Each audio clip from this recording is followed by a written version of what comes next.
বাংলাদেশে প্রতিদিন ঘটে যাওয়া গুরুত্বপূর্ণ ঘটনা এবং নানা তথ্য নিয়ে আলোচনা এবং বিশ্লেষণে TVN24 নিউজ নেটওয়ার্কের নিয়মিত আয়োজন আলোচনায় বাংলাদেশ অনুষ্ঠানে দর্শক আপনাদের স্বাগত জানাচ্ছি। আমি আশফাক আহমেদ।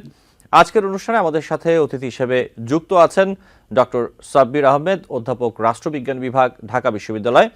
আমাদের সাথে আরও আছেন ডাক্তার সাজেদুল হক রুবেল, সম্পাদক কেন্দ্রীয় কমিটি CPB, এবং আমাদের সাথে আরও যুক্ত আছেন ডাক্তার মোহাম্মদ আব্দুল আহাদ, কেন্দ্রীয় কার্যনির্বাহী সদস্য, জাতীয় নাগরিক কমিটি।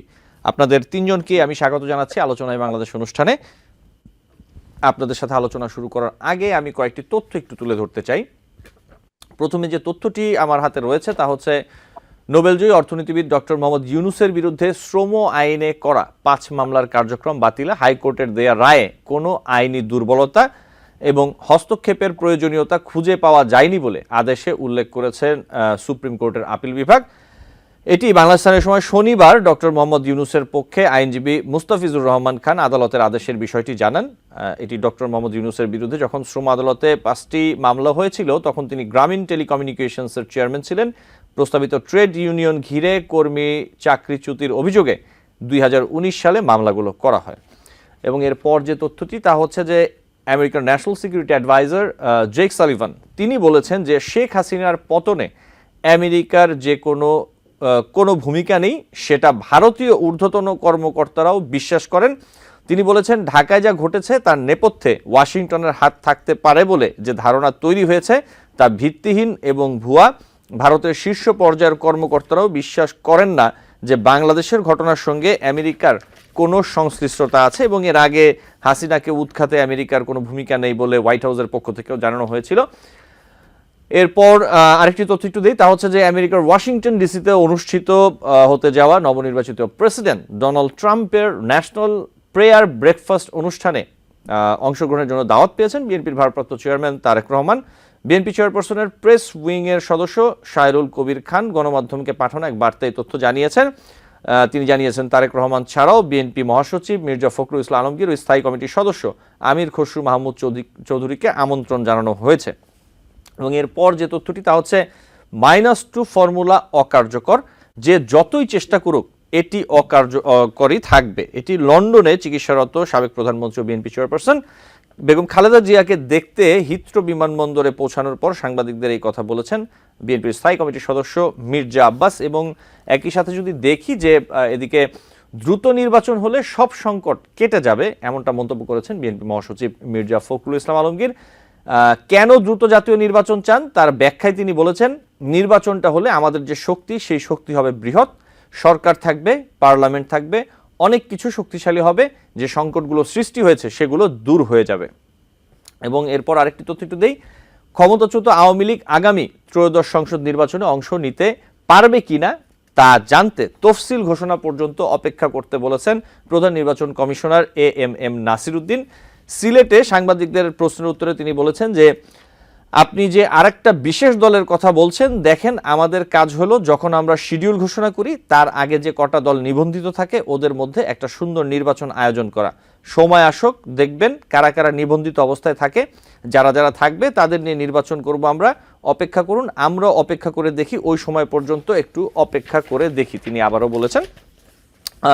এবং সবশেষ আরেকটি তথ্যটি তুলে ধরি, তা হচ্ছে যে বিএনপির সঙ্গে জামায়াত ইসলামীর কোনো ধরনের দূরত্ব নেই, বরং সুসম্পর্ক রয়েছে বলে মন্তব্য করেছেন জামায়াত ইসলামীর যে নায়েবে আমির ডাক্তার সৈয়দ আবদুল্লাহ মোহাম্মদ তাহের। তিনি এক কর্মী সম্মেলনে প্রধান অতিথির বক্তব্যে বলেছেন যে আগামী দিনের রাজনীতি হবে ইতিবাচক এবং সকল দলেই ইতিবাচক হবেন, এটাই তার আশা। সুতরাং বিএনপি যে ঐক্যের কথা বলেছে এবং জামায়াতের সঙ্গে তাদের কোনো বিরোধ নেই, আমি মনে করি ওনারা এটি সঠিক কথা বলেছেন। এই ছিল কিছু তথ্য। আমি আলোচনায় চলে যাবে আমাদের অতিথিদের সাথে। আমি প্রথম একটু সাজেদুল হক রুবেল, আপনার কাছে যে বিষয়টি একটু আসতে চাই, আপনি রাজনীতি করেন এবং এই যে আমেরিকার নবনির্বাচিত প্রেসিডেন্ট ডোনাল্ড ট্রাম্প তার ন্যাশনাল প্রেয়ার ব্রেকফাস্ট এই অনুষ্ঠানে বিএনপির ভারপ্রাপ্ত চেয়ারম্যান তারেক রহমানকে দাওয়াত দেওয়া হয়েছে, এই বিষয়টির ব্যাপারে আপনি যদি কিছু বলতে চান।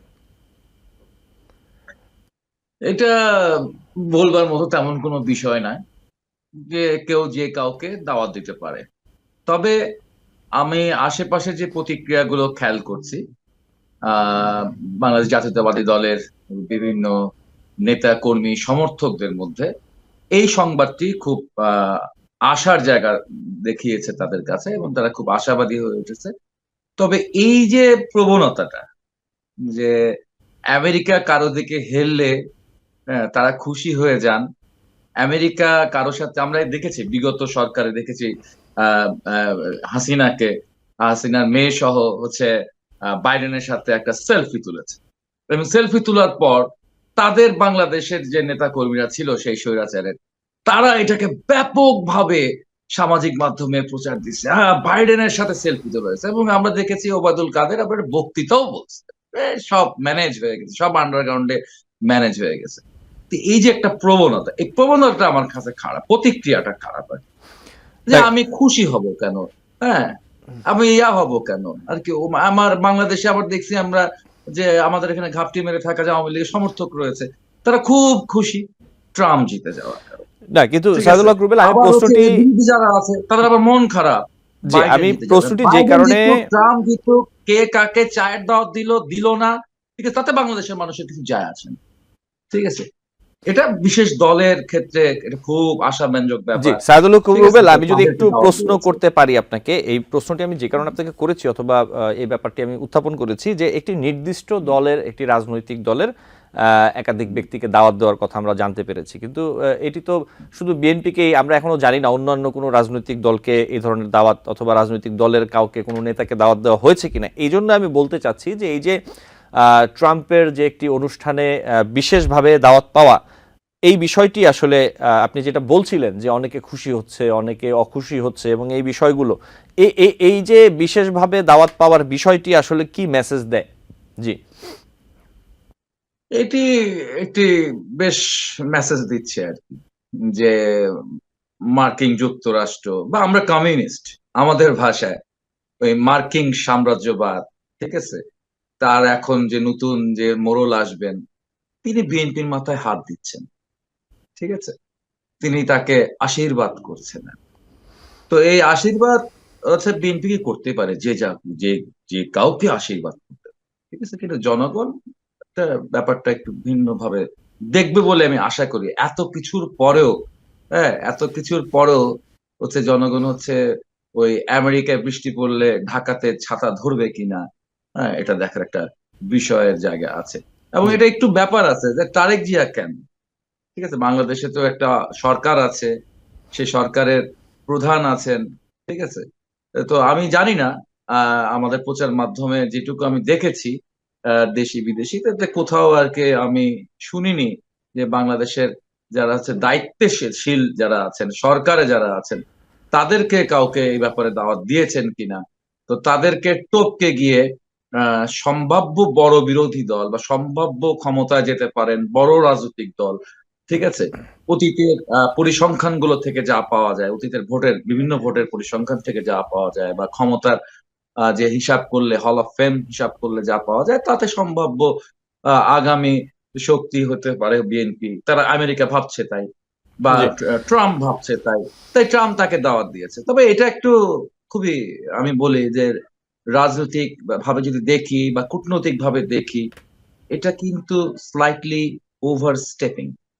ঠিক আছে, জি এটা খুব একটা মানে ইতিবাচক কোনো ইয়া দেখায় না আর কি। জি সাইদুল হক ঠিক রুবেল, আছে, এই বিষয়টি নিয়ে আমি আপনার কাছে আবারও আসবো, এই সংশ্লিষ্ট বিষয় নিয়ে। আমি একটু ডক্টর সাব্বির আহমেদ আপনার কাছে আসি। যে বিষয়ে আলোচনা করছিলাম সাইদুল হক রুবেলের সাথে, আপনি বিষয়টি কিভাবে দেখছেন? আহ, আপনাকে ধন্যবাদ। আহ, আপনি জানেন যে ন্যাশনাল প্রেয়ার ব্রেকফাস্ট, এটা আমি মনে করি যে এটা আমেরিকার একটা পাবলিক ডিপ্লোমেসির একটা অংশ। এবং এইসব অনুষ্ঠানে তারা শুধু যে খালি বাংলাদেশের জাতীয় পর্যায়ে নেতৃবৃন্দকে তারা করতো বা করেছে তা নয়, অন্যান্য দেশ থেকেও আমি শিওর যে তারা অন্য দেশের জি প্রতিনিধিরা উপস্থিত থাকবেন। তবে মানে যে আমার আপনি যে প্রশ্ন, মানে যে প্রশ্নটা করেছেন, এই প্রশ্ন জনাব রুবেলের উত্তরের মধ্যে চলে এসছে, বাট আমি জিনিসটা অন্যভাবেও একটু দেখার যে দেখি। কারণ আমি আপনি যদি আন্তর্জাতিক রাজনীতির প্রেক্ষাপটে চিন্তা করেন, তাহলে বিগত আওয়ামী লীগ সরকারের হোক, মানে আমাদের দেশের আমাদের দেশে বড় রাজনৈতিক দল তারা আন্তর্জাতিক বিভিন্ন পক্ষকে নিজেদের আহ, নিজেদের নিজেদের অবস্থানের সাথে এক করে দেখতে চায়। এবং আমরা বিগত দিনের বিএনপির বিভিন্ন কর্মযজ্ঞ বা বিএনপির বিভিন্ন ধরনের চেষ্টা তৎপরতা থেকে আমাদের কাছে মনে হয়েছে, বা আমার কাছে মনে হয়েছে যে বিএনপির ঝোঁক হলো আমেরিকার দিকে, যে ঝোঁকটা আপনার আওয়ামী লীগের যে আন্তর্জাতিক রাজনীতির ক্ষেত্রে আওয়ামী লীগ অপেক্ষাকৃত ভারতমুখী ছিল। এটা কিন্তু আমাদের অজানা কিছু না।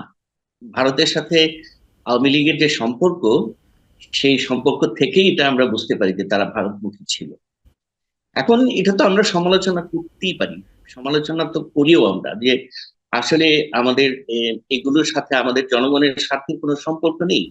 কিন্তু বাস্তবতা হচ্ছে যে আমাদের দেশে বড় রাজনৈতিক দলগুলো তারা এই ধরনের সাম্রাজ্যবাদীর কোনো না কোনো পক্ষের অবস্থান নেয়। আমি যতদূর বিএনপির রাজনীতিকে আহ, জানার চেষ্টা করেছি বা যতটুকু বুঝি, বিএনপির অবস্থান আমেরিকার পক্ষেই। এবং সম্ভবত সম্ভাব্য ক্ষমতার হিসেব নিকেশ করে, যেটা মিস্টার রুবেলও বললেন, সম্ভাব্য ক্ষমতাসীন ক্ষমতায় কে আসবে সেটার হিসেব নিকেশ করেই হয়তো ভবিষ্যতের কথা মাথায় রেখেও আমেরিকা জনাব তারেককে দাওয়াত করে থাকতে পারে। এটাকে কিন্তু আমরা বাদ দিতে পারবো না, কারণ এখানে আমাদের মাথায় রাখতে হবে যে এই ঘটনাগুলো যতই ছোট হোক, কিন্তু এগুলোর সিগনিফিকেন্স কিন্তু আছে। আপনি যদি ভূ রাজনৈতিক হিসেব নিকেশটা সামনে দেখেন, আমেরিকার যদি ইন্দো প্যাসিফিক ভূ রাজনীতির হিসেব নিকেশ আছে তাদের, এবং সেই হিসেব নিকেশ করেই তাদেরকে অবশ্যই তাদের বিদ্রোহ ঠিক করতে হবে। এবং আমি তো মনে করি যে এই আগামী বাংলাদেশের রাজনীতিতে আমি মনে করি যে বিএনপি, এমনকি আমি জামাতকেও মনে করি যে এরা এই পক্ষেই আন্তর্জাতিক রাজনীতিতে তারা তাদের অবস্থান গ্রহণ অলরেডি করেছে বা করবে। জি এটা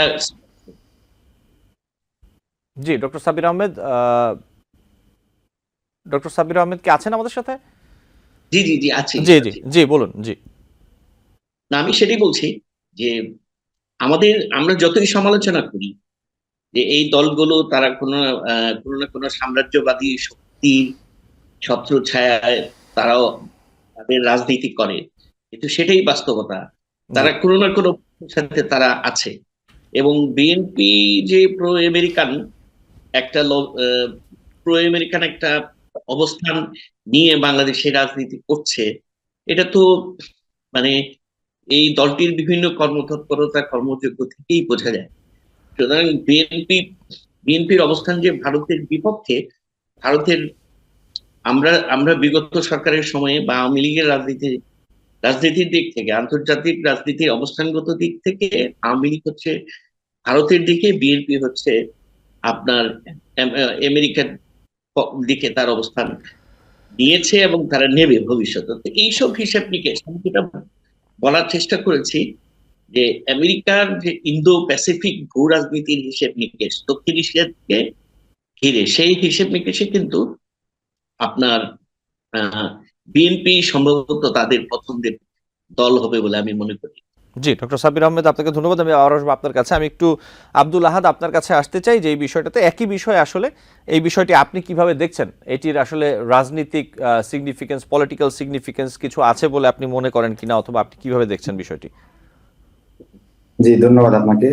প্রথমে আসলে আমি একটু আলোকপাত করতে চাই যে আসলে এই প্রোগ্রামটা কি। মূলত ন্যাশনাল প্রেয়ার ব্রেকফাস্ট ইভেন্টটি, এই প্রোগ্রামে খ্রিস্টান ব্যক্তিত্ব, পাদ্রী, নির্বাচিত কর্মকর্তাগণ এবং বিভিন্ন উদ্যোক্তারা একটা সমাবেশ হয়, এবং সেই সমাবেশে মূলত ওয়াশিংটনে অনুষ্ঠিত হয়, এবং ফেব্রুয়ারি মাসের প্রথম বৃহস্পতিবার মূলত এই প্রোগ্রামটি হয়ে থাকে।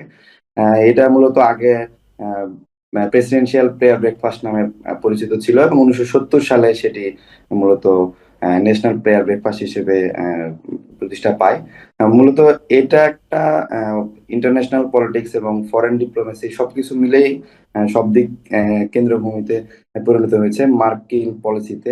তো আমি মনে করি যে এইটা সারা বাংলাদেশ শুধু না, মানে শুধু বাংলাদেশ না, সারা বিশ্বের বিভিন্ন পলিটিক্যাল পার্টিগুলো এটাতে হয়তো বা ইনভাইটেড হয়। বাংলাদেশে আসলে কোন কোন পলিটিক্যাল পার্টি ইনভাইটেড হয়েছে আমরা অ্যাকচুয়ালি এখন পর্যন্ত ক্লিয়ার না। হয়তো বা বিএনপি প্রকাশ করেছে, এই কারণে আমরা জানতে পেরেছি। আরো কোনো পলিটিক্যাল পার্টি ইনভাইটেড হয়েছে কিনা আমরা এখনো জানি না, হয়তো বা আমরা জানতে পারবো। তবে আমি বলতে চাই যে আমরা যেহেতু বৈষম্য বিরোধী ছাত্র আন্দোলন এবং জাতীয় নাগরিক কমিটি একটা বিপ্লবী চেতনা নিয়ে একটা ব্যাকগ্রাউন্ড থেকে আমরা উঠে এসেছি, এবং আমি এটাও বলতে চাই যে আমরা আসলে কোনো আহ সাম্রাজ্যবাদী একক আধিপত্য বিস্তার করে এরকম কোনো পক্ষকে কখনোই সাপোর্ট করি না। আমরা দেশের স্বার্থে বলতে চাই যে আমরা একটা ভারসাম্যপূর্ণ সুসম্পর্ক বজায় রাখতে চাই সব রাষ্ট্রের সাথেই। তবে আমাদের মাথায় রাখতে হবে কোনো নতজানু পররাষ্ট্রনীতি যাতে ভবিষ্যতে আর কখনো না উঠে আসে, এবং আমরা কোনো নতজানু পররাষ্ট্রনীতিকে কখনোই চাইবো না যেটাতে আমাদের দেশের স্বার্থ ক্ষুণ্ণ হয়। আমরা দেশের স্বার্থ রক্ষার্থে বিশ্বের সব দেশের সাথে সুসম্পর্ক বজায় রাখতে চাই। একক কোনো সাম্রাজ্যবাদী আধিপত্য আমাদের উপরে বিস্তার করে আমাদের রাষ্ট্রের অধিকারকে ক্ষুণ্ণ করে নিয়ে যাক, আমরা এটা চাই না। আমরা অবশ্যই আমেরিকাকে সাধুবাদ জানাই, তারেক রহমানকে ইনভাইট করেছেন, এবং সেই সাথে এই দেশের আরো যে যে রাজনৈতিক দলগুলো আছে তাদের সাথেও আমাদের আমি আহ্বান জানাবো যে পরামর্শ অনুসারে একটা ভারসাম্যপূর্ণ সম্পর্ক বজায় রেখে যাতে আমাদের বাংলাদেশের পররাষ্ট্র নীতিগুলো মেনটেন করা হয়, সে ব্যাপারে যাতে জি তারাও আলোকপাত করেন। জি আব্দুল আহাদ, আপনাকে ধন্যবাদ। আমি আবার আসবো নিশ্চয়ই আপনার কাছে। আমি একটু ছোট করে যাই বিরতির আগে। আমি একটু যে বিষয়টি সাইদুল হক রুবেল আপনার কাছে আসতে চাই। আমেরিকার national security adviser Jake Sullivan যেটা বলেছেন যে শেখ হাসিনার পতনে আমেরিকার কোনো ভূমিকা নেই, সেটা ভারতীয় ঊর্ধ্বতন কর্মকর্তারাও বিশ্বাস করেন, এবং এর আগে হোয়াইট হাউসের পক্ষ থেকেও এই ধরনের কথা বলা হয়েছে যে আসলে যে এই বিষয়ে ইউএস এর কোনো ইনভলভমেন্ট নেই।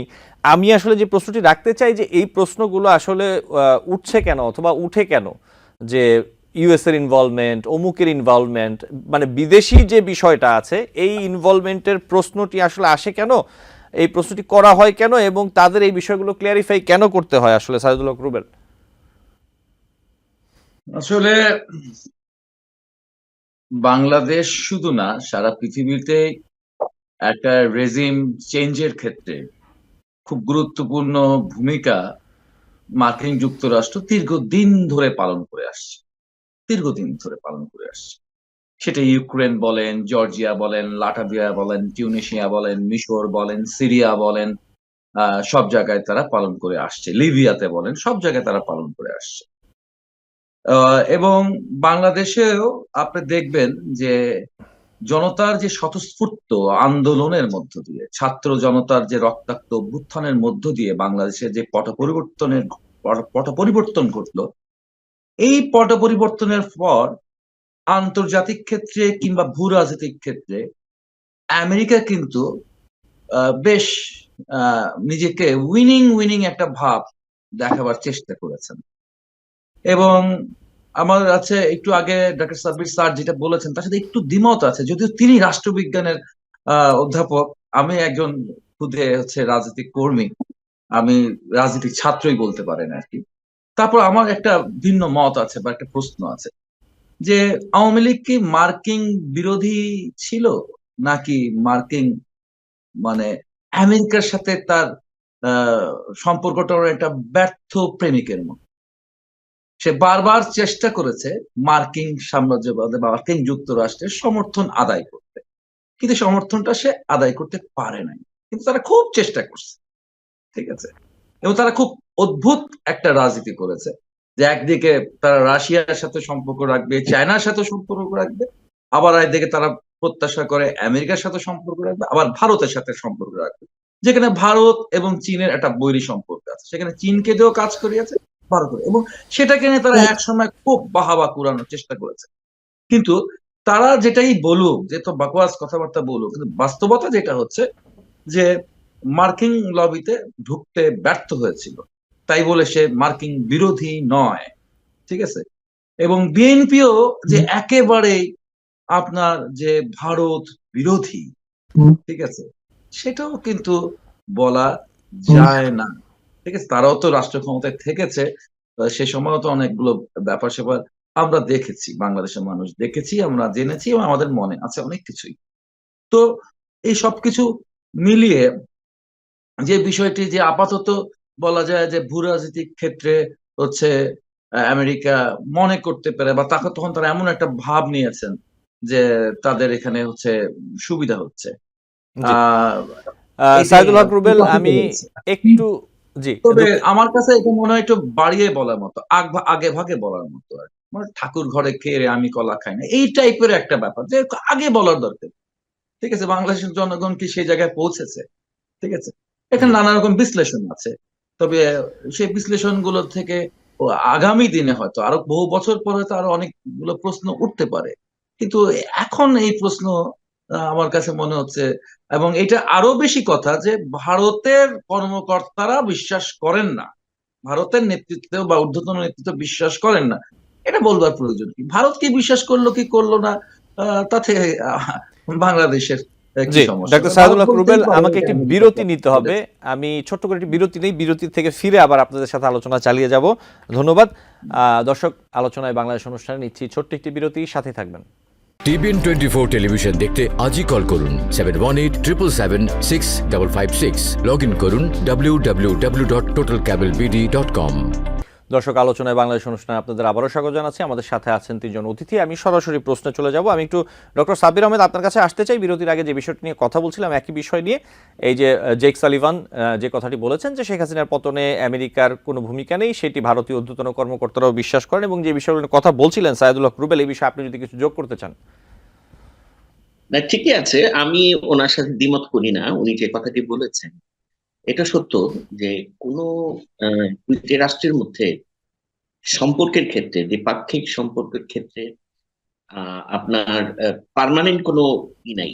মানে কোন রাষ্ট্র পার্মানেন্ট বন্ধু, কোন রাষ্ট্র পার্মানেন্ট শত্রু, এরকম কোনো বিষয় না।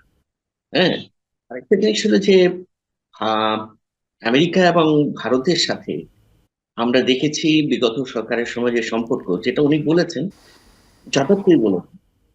আহ, মূলত বাইডেন প্রশাসনের সাথে, বাইডেনের যদি বাংলাদেশের সাথে সম্পর্কের বিশ্লেষণটা দেখি, সেখানে আমরা এক বিষয়টা এরকম ছিল না যে বাংলাদেশ ইচ্ছে করেই মার্কিন যুক্তরাষ্ট্রের বিরুদ্ধে অবস্থান নিয়েছিল আহ বিগত আওয়ামী লীগ সরকার। কিন্তু আমরা যেটা দেখেছি যে বিভিন্ন সময়ে তারা, যেটা উনি বললেন যে মার্কিন প্রশাসনের আনুকূল্য পেতে তারা ব্যর্থ হয়েছিল। সেটা কেন ব্যর্থ হয়েছিল সেটা অবশ্য আমাদের ভাববার বিষয়, সেটা নিয়ে আমরা হয়তো গবেষণা করতে পারি। কিন্তু বিভিন্ন সময়ে আমরা দেখেছি যে তৎকালীন আওয়ামী লীগ সম্পর্কে সরকারের বিভিন্ন মন্ত্রী, বিভিন্ন পর্যায়ের আহ পররাষ্ট্র মন্ত্রণালয়ের বিভিন্ন কর্মকর্তা বা আমাদের রাজনীতিবিদ, তাদের কিছু বিরূপ মন্তব্য আমাদের আমেরিকার প্রশাসনকে হয়তো বিক্ষুব্ধ করে থাকতে পারে। বা আমেরিকার সাথে দীর্ঘদিন ধরেন এই যে শ্রম আইন বিষয়টা নিয়ে আওয়ামী লীগের সাথে আমেরিকার কোনো আন্ডারস্ট্যান্ডিং হয়নি। এই সমস্ত কারণে আমেরিকার সাথে বাংলাদেশের সম্পর্ক বেশটা আপনার সেটা কখনোই বিগত সরকারের সময় অনুকূলে ছিল না, এটা সত্য। আবার ধরুন, আমেরিকা যখন চেয়েছিল যে বাংলাদেশ এই ইন্দো প্যাসিফিক ভূ রাজনীতি সংক্রান্ত যে জোট, যেটাকে আমরা কোয়াড নামে আখ্যায়িত করি, চেয়েছিল যে বাংলাদেশ সেই কোয়াডে যোগদান করুক, কিন্তু বাংলাদেশ সেই কোয়াডে কিন্তু সরাসরি যোগদান করে নাই। কোয়াডে কিন্তু সরাসরি যোগদান করে নাই তারা, যে কারণে আমেরিকা মনে করেছে যে আহ, আমেরিকার যে মানে গুড বুক থেকে আপনার আওয়ামী লীগ বেরিয়ে বেরিয়ে মানে আওয়ামী লীগকে তারা আমেরিকার গুড বুকে বিবেচনা করেনি। পক্ষান্তরে আমরা দেখি যে যখন আমেরিকার সাথে বাংলাদেশের সম্পর্ক বেশ খারাপ হয়ে গেল, তখন এইটাকে মিনিমাইজ করার জন্য, এইটাকে ম্যানেজ করার জন্য বিগত সরকার ভারতের সাথে সম্পর্ক আপনার তারা এই সম্পর্কটাকে এমন পর্যায়ে নিয়ে গেল যে ভারতকে ব্যবহার করে তারা চেয়েছিল ম্যানেজ করতে। কিন্তু এখানে লক্ষণীয় বিষয় যে ডেমোক্রেট এবং রিপাবলিকান প্রশাসনের দুই এই দুই প্রশাসনের কিন্তু আলাদা ঝোঁক রয়েছে দক্ষিণ এশিয়া নিয়ে। বাইডেন প্রশাসন যেরকম সরাসরি বাংলাদেশের সাথে সম্পর্ক করতে চাইতো দ্বিপাক্ষিক ভাবে, আর রিপাবলিকান প্রশাসনটা হচ্ছে যে দক্ষিণ এশিয়াতে তার যে তার স্বার্থ বাস্তবায়নে সে ভারতকে তার স্ট্র্যাটেজিক পার্টনার হিসেবে সবসময় দেখতে চেয়েছে। তো স্ট্র্যাটেজিক পার্টনার হিসেবে দেখতে চাওয়ার ফলে স্বাভাবিকভাবে মানে ভারত মনে করেছে যে আমেরিকার সাথে তার সম্পর্ক উন্নয়নের চাইতে বরং তার সম্পর্ক সরাসরি ভারতের সাথেই যদি সে শক্তিশালী করতে পারে, সেইভাবেই হয়তো সে আমেরিকাকে ম্যানেজ করতে পারবে। বাট দ্যাট ডিডন্ট ওয়ার্ক, কারণ সেটা ওয়ার্ক করার কথাও না। কারণ বাইডেন প্রশাসন তারা কিন্তু একটা স্বতন্ত্র পলিসি নিয়ে বাংলাদেশের সাথে সম্পর্ক প্রতিষ্ঠা করতে চেয়েছে। সেটা সেটা ছিল বাস্তবতা। বাট এটা ঠিক, আমি এটার সাথে একমত যে আওয়ামী লীগ আওয়ামী লীগ বিষয়টা এরকম না যে আওয়ামী লীগ একেবারে মার্কিন সাম্রাজ্যবাদের বিরোধী একটা রাজনৈতিক শক্তি। তারা মার্কিন সাম্রাজ্যবাদকে ম্যানেজ করতে পারেনি, রাদার মার্কিন সাম্রাজ্যবাদকে ম্যানেজ করার জন্য তারা ভারতকে ব্যবহার করতে চেয়েছে। সেই ব্যবহার করতে গিয়ে সেটা তারা কাজে লাগাতে পারেনি বাইডেন প্রশাসনের সময়। আর বিএনপির অবস্থানটা আমরা, এটাও ঠিক যে জনাব রুবেল যে প্রশ্নটা তুলেছেন, বিএনপি কি ভারত বিরোধী? আমরা তো দৃশ্যত বিএনপির যে রাজনীতি, আমি যদি 91 সাল থেকে বিবেচনা করি, একদম সাম্প্রতিক ইতিহাসটা থেকে পিছন থেকে টেনে নিয়ে আসি, আমি এমনকি এই গণ অভ্যুত্থানের পরে এটা সত্য যে বিএনপি ভারতকে তার পাশে চেয়েছিল, কিন্তু আমরা এখনো ওই প্রমাণটা পাই না যে ভারত আসলে বিএনপির পক্ষে কোনো অবস্থান নিয়েছে বা বিএনপিকে সাপোর্ট করেছে বিভিন্ন ইস্যুতে। বিগত সময়ে বিএনপি যখন ক্ষমতায় ছিল সেই সময়েও আমরা কিন্তু ভারতের সাথে বিএনপি সরকারের খুব বেশি সাফল্য দেখি না। দুই একটা ক্ষেত্র যেগুলো নর্মাল বিষয়, যেগুলো ইকোনমিক কোঅপারেশনের ক্ষেত্রে, রাজনৈতিক সম্পর্কের ক্ষেত্রে কিন্তু আপনার আপনার দুই দুই মানে বিএনপি সরকারের সাথে ভারতের কিন্তু কোনো কনজেনিয়াল রিলেশনশিপের কোনো প্রমাণ আমরা খুব একটা পাই না, দুই একটা বিষয় ছাড়া। এটার আরেকটা কারণ হতে পারে যে বিএনপির যে এন্টি ইন্ডিয়ান পলিটিক্স, এইটা ব্যাপারে ভারত এখনো বিএনপিকে আস্থায় নিতে পেরেছে বলে আমার মনে হয়। আমি এখনো সেরকম কোনো প্রমাণ পাই না। জি, ডক্টর সামির আহমেদ, জি আপনাকে ধন্যবাদ। আমি আবারও আসবো নিশ্চয়ই আপনার কাছে সময় পেলে। আমি একটু আব্দুল আহাদ আপনার কাছে আসতে চাই একই বিষয় নিয়ে, আপনি যদি আমাকে একটু বলতেন ছোট করে, কারণ আরো দু একটি প্রসঙ্গে আমি আলোচনা করতে চাই আপনাদের সাথে যদি সময় পাই। আব্দুল আহাদ। জি ধন্যবাদ। আসলে আহ, আমাদের যে অভ্যুত্থানটা হয়েছে এই অভ্যুত্থানের যদি আমরা একদম কেন্দ্র থেকে দেখি, যে আসলে একটা স্বতঃস্ফূর্ত কোটা বিরোধী একটা আন্দোলন, সেখান থেকে বৈষম্য বিরোধী ছাত্র আন্দোলন, এবং সেখান থেকেই একটা এক দফা, 9 দফা, 9 দফার পর এক দফা, এবং সেখান থেকে ফ্যাসিবাদী ব্যবস্থার বিলোপ এবং নতুন রাজনৈতিক বন্দোবস্তের যে এক দফা ব্যবস্থা, সেখানটাই অংশগ্রহণ করে স্বতঃস্ফূর্তভাবে শেখ হাসিনা দেশ থেকে বিদায় নিয়েছে। তো এখানে আসলে একটা স্বতঃস্ফূর্ত অংশগ্রহণ এবং এই আন্দোলনকে বিতর্কিত করার জন্যই মূলত বারবারই বিভিন্ন মহল এটাকে ইন্ধন জুগিয়েছে, এরকম একটা চেষ্টা করা হচ্ছে। কিন্তু আসলে এটা একটা 15 বছর 16 বছরের যে ফ্যাসিবাদী ব্যবস্থার বিলোপ, এবং এই ফ্যাসিবাদকে মূলোৎপাটন করার জন্য দেশের মানুষ স্বতঃস্ফূর্তভাবে অংশগ্রহণ করেছিল, এবং এটাতে কোনো ধরনের কারো ইন্ধন ছিল না, এবং সারা বাংলাদেশের ছাত্র জনতা স্বতঃস্ফূর্তভাবে অংশগ্রহণ করেছিল, এবং সেখানেই অংশগ্রহণের মাধ্যমে মূলত এই ফ্যাসিস্ট শেখ হাসিনা দেশ থেকে বিদায় নিয়েছে। তো এইটাতে কারো ইন্ধন থাকতে হবে বা কারো ইন্ধন ছিল, এটা আসলে একটা বানোয়াট কথাবার্তা। আর মূলত যে কথাটা এসছে যে আসলে এইটার প্রতি আমাদের মার্কিন পলিসি কোনো ইনভলভ ছিল কিনা, বা মার্কিন সহ অন্যান্য যে আহ, সাম্রাজ্যবাদের যে শক্তিগুলো আছে সেগুলো ইনভলভ ছিল কিনা, মূলত এটা আসলে একটা ফরেন ডিপ্লোমেসি। আমাদের এর আগে আমরা দেখেছি যে শেখ হাসিনার সরকার এককভাবেই ভারতের সাথে লিয়াজু মেনটেন করে বিভিন্ন চুক্তিগুলো করেছে। দেশের স্বার্থ যেখানে রক্ষা হয় নাই, তাকে এখানে তার ক্ষমতা বহাল রাখার জন্য যে কাজগুলো করা দরকার সবগুলোই ভারতের স্বার্থ, এবং সেই স্বার্থ রক্ষা করে যে কাজগুলো করা দরকার সেগুলো করে মূলত 15-16 বছর সে ক্ষমতায় ছিল।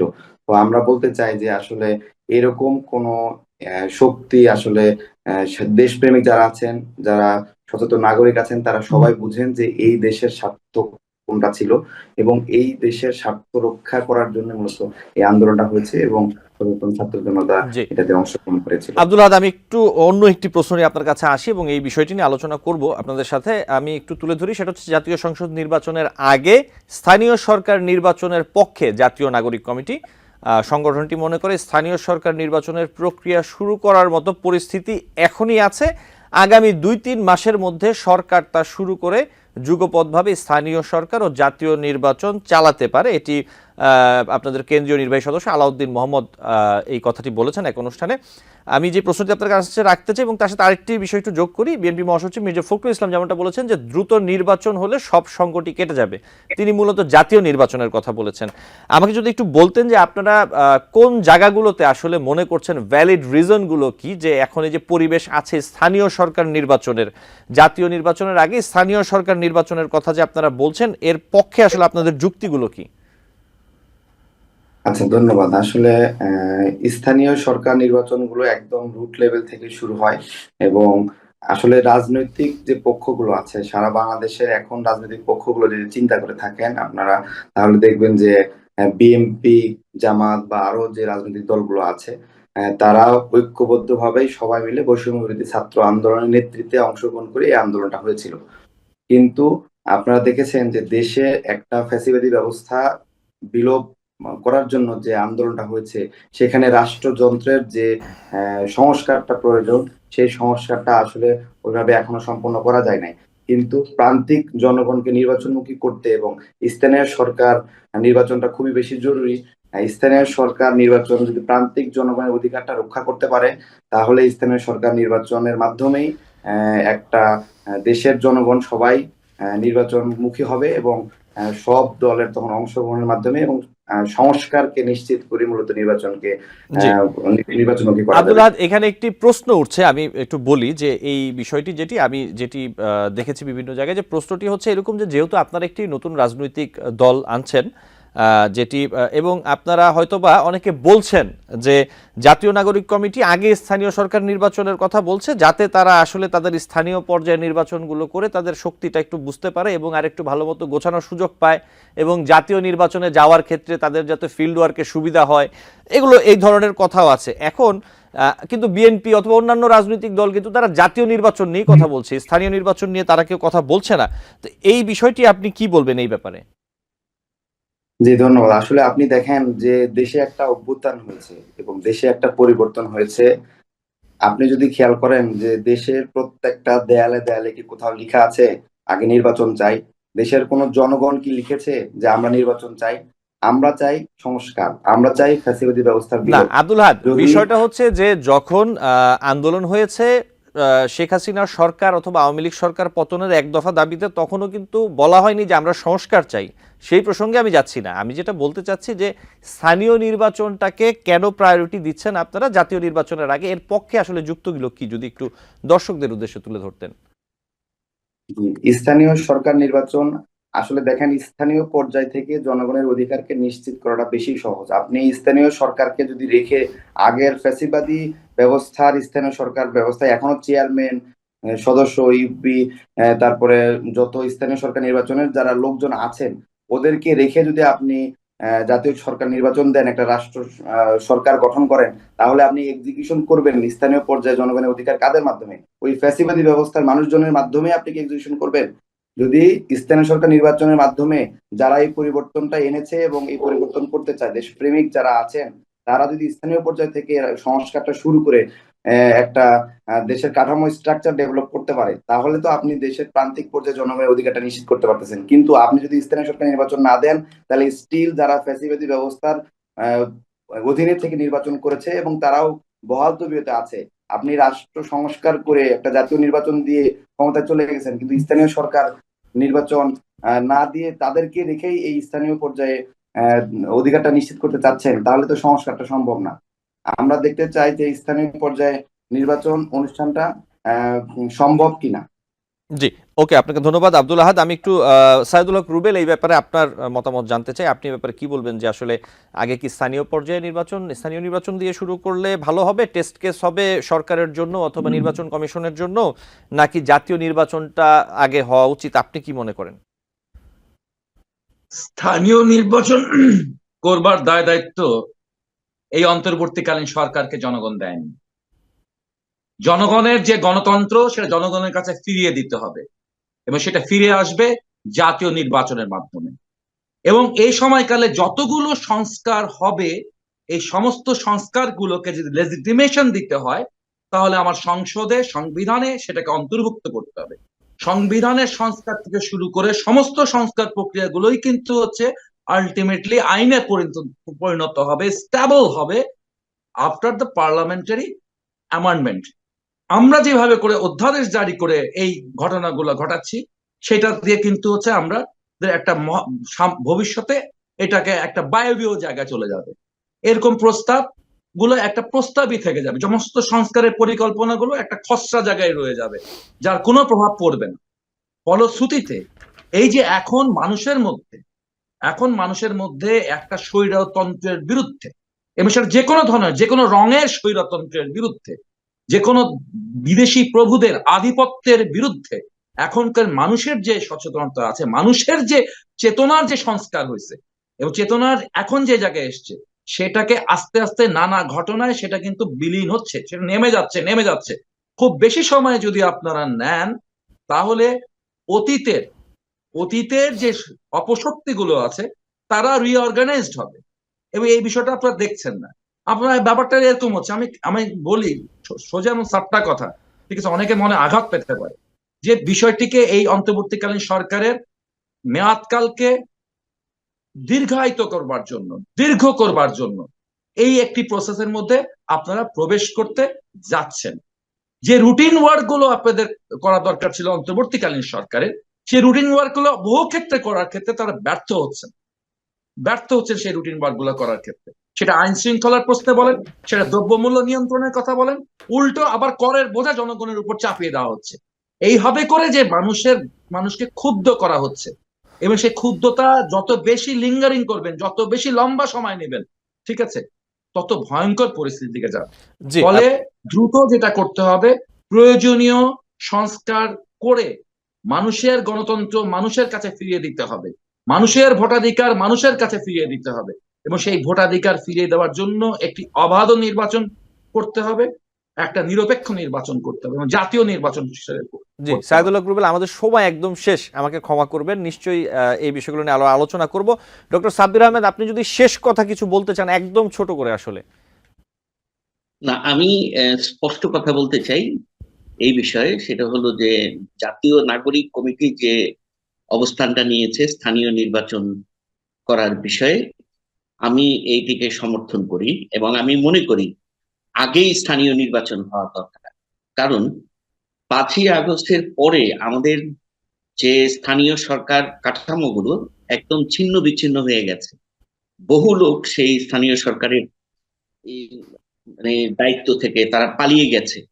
এই অবস্থায় সাধারণ মানুষের যে দুঃখ কষ্ট, আপনি নিশ্চয়ই জানেন, বা আপনারা হয়তো অনেকেই এই বিষয়ে অবগত আছেন, যে স্থানীয় পর্যায়ে স্থানীয় সরকারের যে দায় দায়িত্বগুলো ছিল স্থানীয় জনগণকে সেবা দেওয়া, সেই সেবা কিন্তু মানুষ এখন পাচ্ছে না।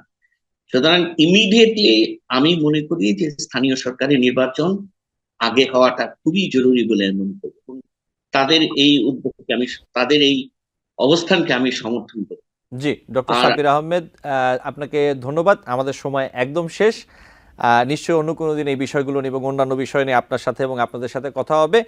ডক্টর সাব্বির আহমেদ, ডাক্তার সাইদুল হক রুবেল এবং ডাক্তার মোহাম্মদ আব্দুল আহাদ, আপনাদের তিনজনকেই আমি আন্তরিকভাবে ধন্যবাদ জানাচ্ছি আজকে সময় দেওয়ার জন্য। ভালো থাকবেন। নিশ্চয়ই অন্য কোনো দিন আবারও কথা হবে। আমাদের দর্শক আপনাদের মূল্যবান মতামত শুনতে পাবেন।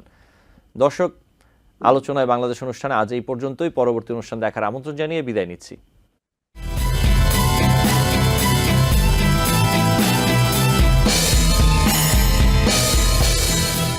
TBN 24 টেলিভিশন দেখতে আজই কল করুন 7187776556। লগ ইন করুন www.totalcablebd.com।